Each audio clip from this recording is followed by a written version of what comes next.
My favorite bench from Rep Fitness is the AB 4100. They've since come out with the new Nighthawk. I think Rep Fitness is the Apple of fitness equipment. Probably not for the reason you're thinking. I'll detail that here in a moment.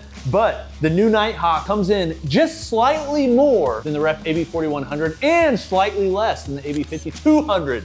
Is it worth the upgrade over the 4100, or have they just kind of polished up a pig? Let's find out.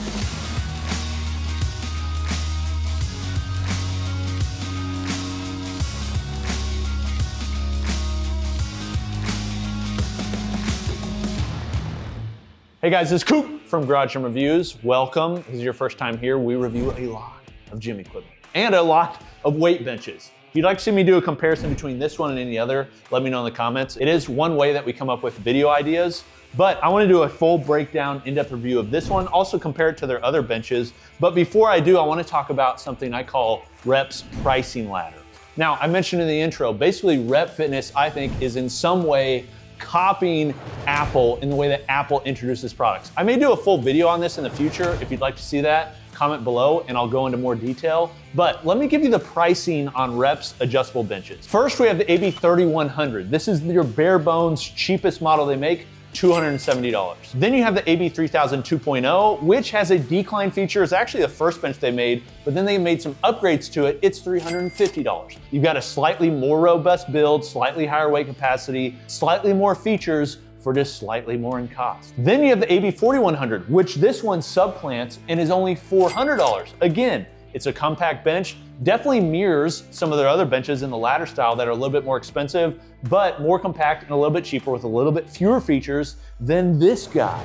This is the Rep Nighthawk and is the upgraded version of the 4100, which they still sell. I don't know if they'll keep selling it, but again, has slightly more features, a little bit finer refinements, a little bit better bench pad, and some other things which I'll talk about in a moment, and is only $50 more than the previous one, the 4100. Then you have the AB 5200, which is a bigger overall, heavier bench, also has an optional adjustable post that is $50 more than this one, $500 unless you want the adjustable post, and then is $40 more. And then the Rep Blackwing, kind of their magnum opus bench. If you want everything involved, that's the guy, very heavy, very feature-filled, very well-loved for $600. Here's Rep's goal, I think, at large, is to get you, just like Apple, as far down the ladder as you can by incrementally making you think that you want more features. What's my opinion on that? Let me know in the comments if you'd like to hear that, and I'll do it in a future video.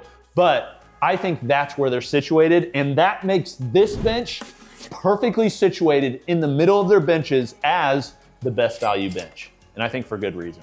This is the Nighthawk. The 4100, I've said previously, is my favorite Rep bench. It's not the most expensive bench, but I think it has the best value on features, quality, design, and I think the Nighthawk just improved upon that in some minor ways, and in some ways that I think matter more than others. First thing you'll see, especially if you compare this to any of their other benches, is this thing is designed to be more compact. It's lighter weight, it takes up less space, so it borrows those things from the cheaper benches, but it borrows kind of the fit and finish and nice features that you expect from the higher end benches, making it perfectly situated as like their value bench. Let me go through some of the changes and some of the improvements that they've made over the 4100. First off, the weight. The weight is 88 pounds in total. One way that they've made this kind of lighter in actual use is making it so that there's more weight on the back end, less weight on the front end, so it's actually lighter when you pick it up. We've tested this for years. I call it the felt load, basically what it actually feels like from the front to lift it. A bench that has all the weight on the front, an example of that is the zero gap benches from Rep, because it has a lot of weight on this front seat, actually feels very heavy because it's evenly distributed.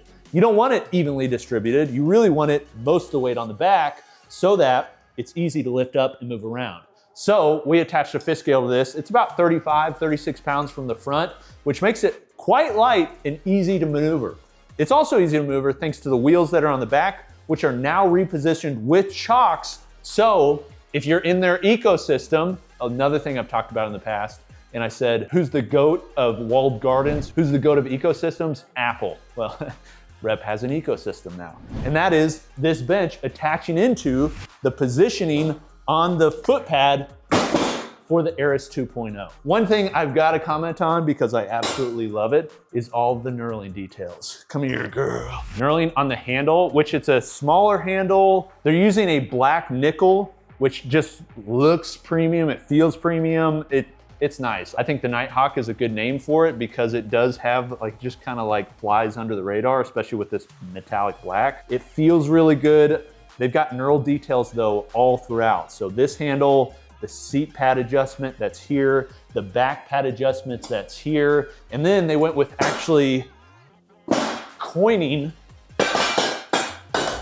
on the seat post attachment here. So they got this big aluminum knob, big aluminum oversized knob here. They've gotten rid of the plastic knobs that we find on a lot of their benches. I hate these freaking knobs. I feel like they just put them on there to make it feel cheaper than the AB 5200, and they just look like something you get on a 100-pound Walmart bench. They now have aluminum knobs with coining. It's nice. But this is another upgrade on this bench that separates it from the 4100 and some of the lower end benches that they sell, and this now allows you to basically buy into their future ecosystem. This tube now accepts both a new leg roller they're coming out with, which we haven't seen yet, as well as their new, which is something I'm very excited for, something I've called for a while, a new leg extension leg curl that is both plate loaded and cable attached. Very smart move.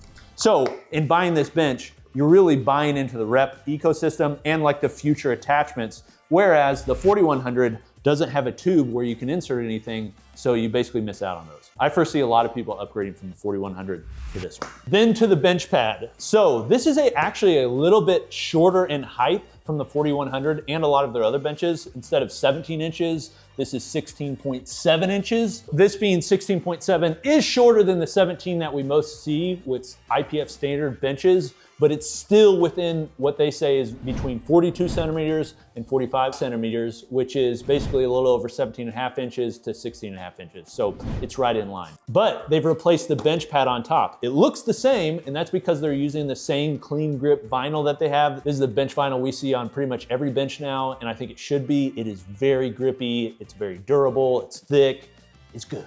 I really like it. Underneath that, they're now using a polyurethane foam, and I expect this to basically come to all their benches after they get feedback on this, basically if the community likes it or not. I will say from my impressions, it's really good. It's very dense but comfortable. It's not gonna break down, I don't think, as quickly as the foam. It looks very clean. I don't like polyurethane benches that don't have a cover because they're more slick. This has the best of both worlds. It's also very clean from the underside. Most benches you'll see, they don't really care much about the underside. You can see under plywood or whatever. They made this where it's just super clean all the way around. It's just like everything about this bench just feels dialed. They thought about a lot of it, including like small things. Like back here, this ladder, you'll notice it's quite sturdy of a bench, even in like a shoulder press, military press configuration. But even on the rollers on the back, they're now taking from the Blackwing, which has these UHMW rollers that prevent this from getting all marred and scarred up, which is very nice, including even the assembly. So now to make this so it locks into the bench and gets as far back into say the Eris,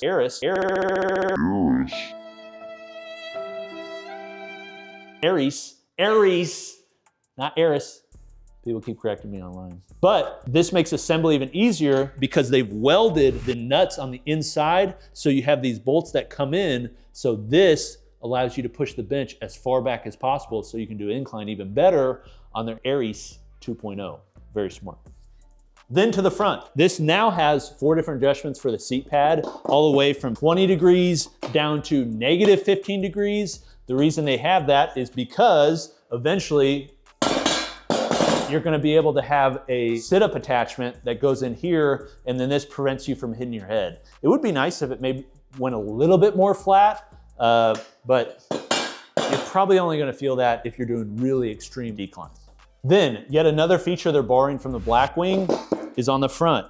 So this front foot has taken inspiration, and it's pretty much the exact same as what they're using on the Blackwing. Makes sense because now they can utilize the molded plastic with their logo underneath for grip. It also has a wider base, but doesn't really get your feet in the way because you can still tuck your feet. Overall, it's just a really good design on the front foot. Lastly, to the bench gap. This is one of the parts of the bench that doesn't stand out in comparison to competitors. It's not that great. They've got a quite big gap here. The problem with this is if you want a gapless bench from REP, you pretty much need to go with the zero gap, which is the Blackwing, again, the pricing ladder up the chain, or their AB5200, which has a longer back pad. A lot of you, I think, are gonna have to feel that when you're benching flat. I don't think it's a deal breaker by any means, but there's a lot of benches out there, some that are less than this, some that are more than this. I'm looking at you, Ironmaster Super Bench Pro V2, that doesn't have any bench gap or has a very small one. I wish they would have made that smaller. I don't know if they did that just as an offering, like, hey, if you want less bench gap, you need to go up the chain, but it's just a little bit bigger than I'd like. Okay, do I think it's an improvement over the AB4100? I do. Is it worth the 50 bucks more? Yeah, and that's the problem with the pricing ladder is you're like, man, you can do everything with the cheaper benches. But you're like, I want the modularity, I want the potential attachments, I don't want to outgrow my bench. So, in my opinion, this is the best adjustable bench that REP makes. It's not the most expensive, but it's lighter weight than the Blackwing, easier to maneuver, can still do nearly all of the things the Blackwing can do. The difference is it has a bigger gap. If you're fine with that, for me, it's not, I don't bench flat a ton. Most of the bench I'm doing is incline anyways, so I don't really mind the gap. The polyurethane pad, everything about this is just, this is the best bench I think REP makes, value-wise. Now you can obviously go higher, and there's other features that if you're looking for those. Now, do I think this usurps benches like the Prime Shorty bench or benches like the Ironmaster Pro V2? I don't. That said, this is part of the ecosystem argument. They have an ecosystem, whereas if you've got an Aris 2.0 being able to connect directly in there and to use their new leg extension leg curl, it's like, ooh, it's pretty convincing to buy a bench from REP. So overall, killer bench. They killed it with it. And I do think it's an improvement over the 4100. Now, what will happen with the pricing long-term or short-term? I don't really know, and I don't think anybody else does either. I will say REP's prices increased quite dramatically recently. So if you're like, I just want to lock in a price, now may be the time to do it. All right, let me know in the comments if you'd like to see any comparisons between this bench and any of the other benches, like the Ironmaster Pro V2. We'll see you next time. This is Coop. Peace.